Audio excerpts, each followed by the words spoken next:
महानता देखी है। राजा परीक्षित सोचते हैं इस कलयुग की महानता द्वापरे समनु प्राप्ते तृतीय युग परे जाता परासरा योगे वाशव्या कलया हरे। जिस द्वापर त्रेता सतयुग में भगवान की उपासना करना जीव यज्ञ दान व्रत से कर सकता था, लेकिन आज ये कलयुग कैसा है? केवल कलयुग में परमात्मा के जीव को अगर कृपा प्राप्त करना है तो केवल कीर्तन से पा सकता है, ना यज्ञ से, ना व्रत से, ना जप से। केवल अगर आप चाहो केवल कीर्तन, क्योंकि कीर्तन शब्द का उल्टा करिए क्या है? नतर कीर्तन। और जो कीर्तन नहीं कलिकाल में करेगा वही नरकगामी बनेगा। और हम कहाँ जा रहे हैं?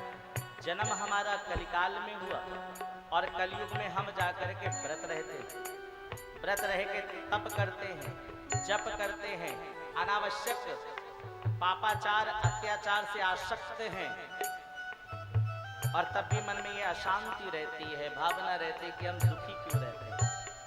परमात्मा ने कहा है जिस प्रकार हम प्रतिदिन हवन करें, हवन करने के उपरांत जब पूर्णाहुति होती है यज्ञ की, तो संपूर्ण उस यज्ञ का फल उस जीव को मिलता है।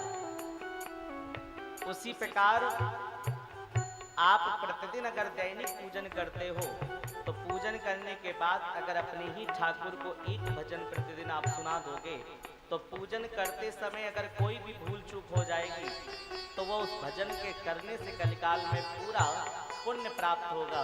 ये गोस्वामी तुलसीदास जी ने क्या कहा है? कलियुग पुनीत प्रताप, कलियुग पुनीत प्रताप,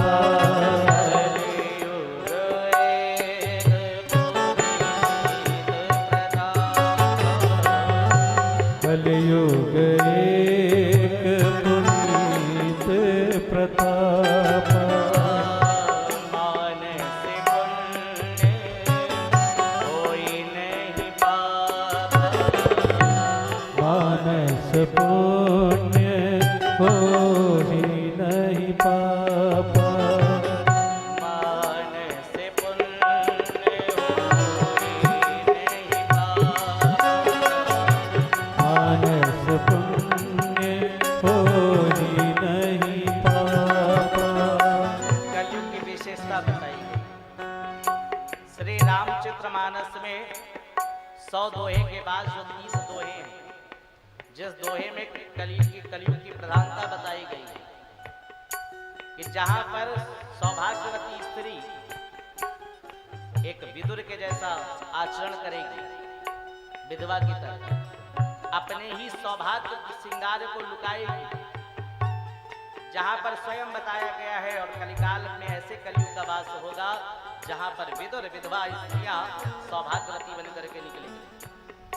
ऐसा अत्याचार ब्राह्मण वेद से रचित वो अपने घर पर निवास करेंगे और इस व्यास वंश पे सूत्र के जैसे बैठकर पापरती भगवान का हरि नाम संकीर्तन करके धर्म को गिराने के लिए विकसित होंगे। जिस कलिकाल में कलयुग की महानता बताई गई है कि जिसका जप तप क्या है। माताएं करवा चौथ का व्रत रखती है, कितने लोग रखते हैं? जरा हाथ उठाना। कितने रखते हैं? चलो फिर दृष्टांत किसी और दिन बताएंगे। जय जय श्री राधे। कलयुग की महानता बताई गई। कलयुग एक पुनीत प्रतापा। राजा परीक्षित ने उस कलयुग से जाने को जब कह दिया तो राजा परीक्षित ने देखा जिस कलयुग को मैं जाने को कह रहा हूं उसमें कितनी अच्छी गुणता है कि जिस यज्ञ तप व्रत के रहने से परमात्मा नहीं मिल सकते। कलयुग केवल हरि गुण गाहा। कलयुग में केवल भगवान को पाने का केवल कीर्तन है, साधन केवल हरि नाम संकीर्तन है। और उस कलयुग में हम क्या कर रहे हैं? हम भगवान की पूजा कर रहे हैं। व्रत भी रहते तो कितना रहते ये खुशी जानते। हम उपासना को छोड़कर वासना में लिप्त हो गए। भगवान की उपासना करनी चाहिए। जीव को हर क्षण हर पल केवल ध्यान करते रहो कि हम आपको भूले नहीं, इतनी कृपा करो नाथ। बाकी कलिकाल में कुछ नहीं है। और कलयुग में एक पुनीत प्रताप, कितनी अच्छी मान्यता बताई गई। अगर कलयुग में किसी से धर्मरति से भी अगर पाप हो जाएगा भूल से भी, तो वो पाप भी पुण्य में परिवर्तित हो जाएगा। उसे कभी वो पाप नहीं कलयुग में लग सकता है, अगर वो भगवान से रति है, लगा है। कलयुग एक पुनीत प्रतापा, मानस पुण्य होई नहीं पाप। अगर मन से पुण्य में रति है